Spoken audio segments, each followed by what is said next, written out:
We gotta go. Lights, camera, action. Let's go.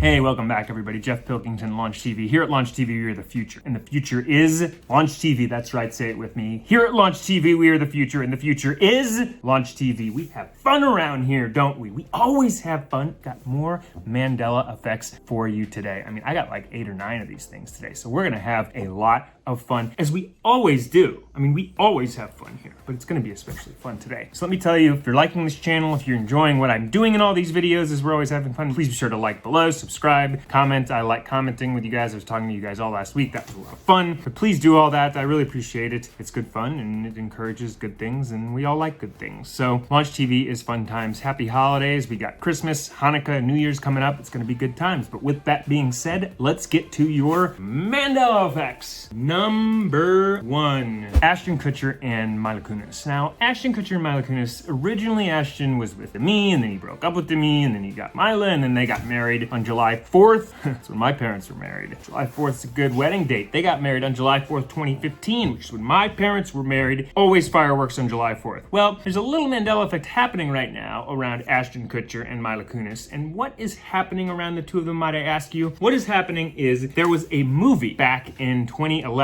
And the title of the movie was Friends with Benefits. And it was starring Miss Mila Kunis, and her co-star was who? Ashton Kutcher. That's what we all remember. The problem is, her co-star in Friends with Benefits wasn't Ashton Kutcher. It was Justin Timberlake. Doesn't that just look strange to you? Like, why is Justin Timberlake suddenly in Friends with Benefits? Like, he was never there. It was Ashton. Are we being punked? Like, what is going on here? Why are these timelines changing? Why is suddenly Justin Timberlake in Friends with Benefits? Like, this is weirding me out. And some people think that it might be because people are misconstruing it with another film from 2011 called No Strings Attached, which was with Ashton Kutcher and Natalie Portman. But then they're like, Natalie Portman looks weird in that because it was supposed to be Mila Kunis. So do Natalie Portman and Justin Timberlake in these movies showing up suddenly weird people out? Because it's not what a lot of people remember. What do you remember? Is Kutcher still playing pranks? Like, Mila Kunis, are you involved in this? Like, people don't remember them in these movies. What do you remember? Let me know what you remember below. And that is a little bit weird because I saw Friends with Benefits and I saw Mila Kunis, and then I looked at the poster and I looked at the scenes and stuff, and it's Justin Timberlake in it. Something's weird there. Like, that's just Kutcher. I mean, they're pranking us. I mean, maybe the Mandela effect is all just one big prank. Maybe that's what's happening. Who knows? Anyway, let's move on. Weird. Next one. Okay, the Raiders logo. Last week we talked about the Patriots and how there was a change in the logo that some people are noticing. However, also NFL's Oakland Raiders. Now, there's an eye patch on the Oakland Raiders logo. And the problem with this eye patch is when you look right at it, the eye patch is on the left right now. But the problem is a lot of people remember that eye patch being on the right. Do you remember the eye patch on the left or the right? Because it's strange to people because it's always been on the left, but some people are like, oh no, it was on the right. It was definitely on the right. Let me know what you remember on that. Another logo change in the NFL, that's 2. That's Patriots first, and now we've got Oakland. If you want to see the Patriots one, watch last week's video. We had fun with that. Moving on. Our good friend Dr. Moneybags. Is his name Dr. Moneybags? I think it's just Moneybags. Anyway, yes, Moneybags found one from a site called Mandela Affected. So Moneybags found a Mandela effect from the site Mandela Affected, and it was Indiana Jones. Now, Indiana Jones, we all know all the movies. The problem is they were talking about the other day about how his hat looks funny. Now, when you look at that Indiana Jones hat, doesn't that look a little ridiculous? It's like too big, and it's like propped on his head wrong, and he just looks like he's in a bad 1980s musical. You know, it just doesn't work. Like, it's not the Indiana Jones cool hat that I remember. Moneybags agreed, and so did this Mandela Effect fellow. So, Mandela Affected fellow. I think we're all Mandela affected. I mean, I think it's just like, the world is spinning. Like, what is happening with all this? Does Indiana Jones's hat look funny or big, like too big? It looks big and awkward. Like, why is Indiana Jones's hat suddenly look like, you know, he stepped into the wrong movie? That's an imposter hat, okay? You stole Indiana Jones's hat, and you gave him this thing that looks like a bad detective movie from 1973. Bring back the real hat, okay? Just bring it back. Just take that hat and bring back the Indiana Jones hat. You're not getting the NASA hat, ever. Yeah, that thing is greatest. Let's move on. Okay, storming of Bastille. The storming of Bastille, am I saying Bastille right? Let me know below. I can't pronounce things like GIF.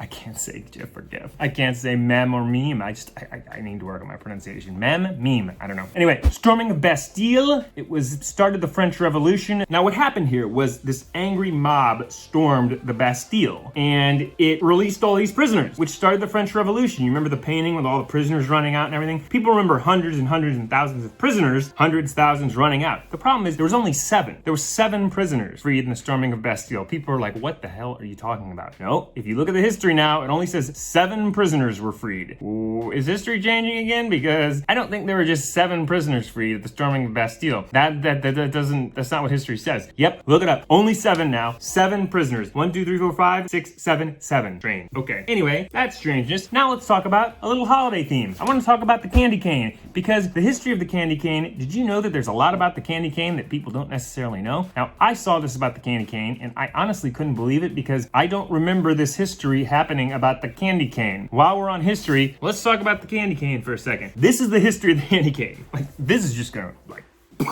the white of the cane can represent the purity of Jesus Christ, and the red stripes are the blood he shed when he died on the cross. The peppermint flavor can represent the hyssop plant that was used for purifying in the Bible. However, all these meanings were added to candy canes after they became popular. I don't remember any of these things having to do anything with the candy cane. So were they added like this morning or, yesterday at tea? Like, why is this all documented that it's representing the purity of Jesus Christ and the red stripes, the blood he shed when he died on the cross? Like, that's a lot of stuff and baggage around the candy cane. Like, can't it just be candy? Like, why do we need all these meanings with everything? It's like, this means that. Maybe it's just candy. Like, I don't remember any of that around the candy cane. Do you? Why is there history now that says that about the candy cane? That just, like, gets me, like, I can't stand it. It makes me have to go back to work. Like, I just can't sleep at night from these things. Anybody else? Like, this is just, I just can't feel it. Anyway, let's do some more. Okay. Now, okay. This one is really strange. Hang on. Okay.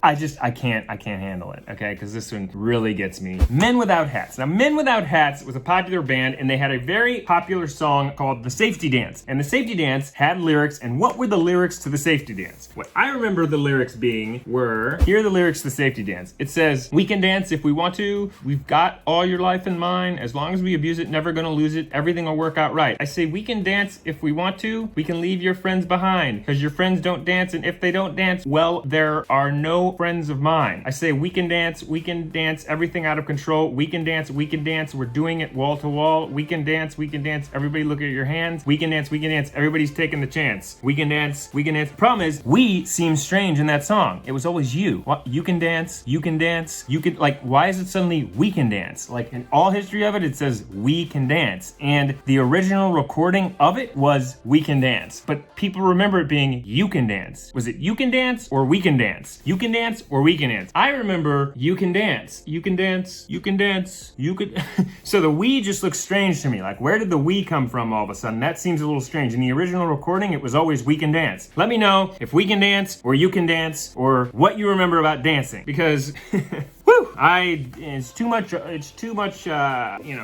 much information with this stuff. So anyway, that's just strange. We can dance, you can dance. I remember you can dance, but it's now we can dance. Let me know what you remember about the safety dance, okay? Moving on. Rainbow sherbet. Rainbow sherbet is our favorite ice cream. Everybody loves rainbow sherbet. I mean, I like chocolate and vanilla and Rocky Road and mint chocolate chip and all that too. I like getting a cone at Baskin Robbins. I used to always love that growing up. Problem is, popular flavor, rainbow sherbet. How do you remember it being spelled? I remember it being spelled sherbet. Sherbet. Problem is, it's not spelled that way anymore. It's now spelled sherbet. Where did the R go? We had O's walking away last week. Now we have R's walking away. Where did the R in sherbet go, guys? I mean, what you just disappear? The R walked away. Why are R's walking away now? We had O's walking away, and cup of noodles is just cup noodles now. So cup of noodles has gone cup noodles, and now rainbow sherbet has gone rainbow sherbet. Rainbow sherbet? That just doesn't work. Nope. Weird. Too strange. Nope. Can't handle it. Anyway, water break. On that note, okay, let's do 3 more. Let's start with Shawn Michaels. Shawn Michaels, WWF, been around forever. Remember his partner with the Rockers back in like the 90s? He had, what was his partner's name? It was Marty Jannetty. Shawn Michaels and Marty Jannetty, they were the Rockers. Now, they had a big breakup in the early 90s, 1992, when Shawn Michaels kicked Marty Jannetty in Brutus the Barber Beefcake's barbershop. Do you remember this? If you watch WWF, you do remember this because it was legendary. Anyway, it was Shawn Michaels' big heel turn. He kicked his partner, Marty Jannetty, turned on him, brutal scene, kicked Marty Jannetty, and Marty Jannetty, what happened then? He went through a window. That's right, he went through the barbershop window. Problem is, now he doesn't go through the window. He just falls. He just falls in the barbershop. Then Shawn Michaels, a couple minutes later, throws him through the window, but the problem is people remember him being kicked through the window. Do you remember Marty Jannetty being kicked through the window by Shawn Michaels in Brutus the Barber Beefcake's barbershop? I remember him kicking him through the window so clearly. He didn't throw him through the window after. No, he kicked him through the window. So why is he not kicking him through the window anymore? Why is it just this throw? Like when he kicks him, it just looks strange because he just falls back now. You can't do that to WWF. It just stresses me out. I just can't handle it anymore, okay? 2 more. We're doing 2 more and then we're done. Okay, first one is Beats by Dre. Everybody remembers the band Beats by Dre. We listen to Beats by Dre. We love it. Problem is, when you look at the band now, it says Beats by Dr. Dre. Beats by Dr. Dre? No, that just looks weird. Why do all the images on image shirts say Beats by Dr. Dre? Now, when you go to the website, they have it correct, Beats by Dre. But everything on the official logo now says Beats by Dr. Dre. That just looks strange. It was not Beats by Dr. Dre. It was always just Beats by Dre. Beats by Dre, Beats by Dre. Why is the doctor being thrown in on the official logo? You get it right on the website, but you can't get the logo right. That's bizarre. Okay, final one. This is the big one of the day. Drum roll. Thank you. Anyway, let's do it. Bermeja Island was a phantom island that was lying off the north coast of the Yucatan Peninsula, and it was on all maps, and people remember seeing it in maps, the Gulf of Mexico from the 16th to the 20th centuries. Despite being located somewhat precisely in relation to neighboring islands by notable Spanish cartographers of the 16th century, the island was not found in a 1997 survey, nor in an extensive 2009 study conducted by the National Autonomous University of Mexico on behalf of the Mexican Chamber of Deputies. So this island, Bermeja Island, that was in the Yucatan Peninsula, is now missing. There's no record of Bermeja Island. Problem is, there's maps that still show Bermeja Island. So why is Bermeja Island on these old maps? It's spelled B-E-R-M-E-J-A, B-E-R-M-E-J-A, and now it's suddenly disappeared. So this island was on these old maps showing in the Yucatan Peninsula, and now the island has just disappeared and walked away. So this is geography again. Why is the island suddenly missing? It literally says that they did studies and they couldn't find it despite it being on these old maps. Where did that go? Bermeja Island, another geography change? Like, what's happening there? Thank you everybody for tuning in. Please like, please subscribe. Here at Launch TV, we are the future, and the future is Launch TV. Have a wonderful holidays. I will see you a couple more videos before the end of the year, hopefully. Later. Peace. Launch TV. Later.